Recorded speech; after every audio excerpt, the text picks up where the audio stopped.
In the previous video, we looked at absolute value inequality example problems where the b term was always either a positive real number or 0. And so the next step is to understand what happens if this b term is negative.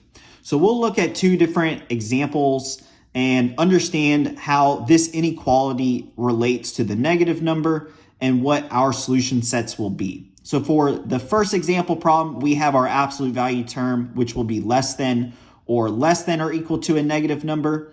And we know that the absolute value term will always be greater than or equal to 0. This is an absolute value rule. And so this means that we'll never have an absolute value term that will ever be less than 0. And so if it can never be less than 0, we know that it will never be less than a negative number. And so this will give us an x value of no solutions. So there's no x value that will produce an absolute value term that will be less than 0 or less than a negative number.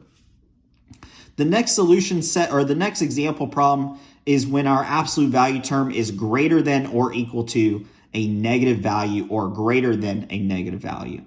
And so this is very similar in where we know that our absolute value term will always be greater than or equal to 0. And so we can think of this as being all x values that are 0 or greater than 0.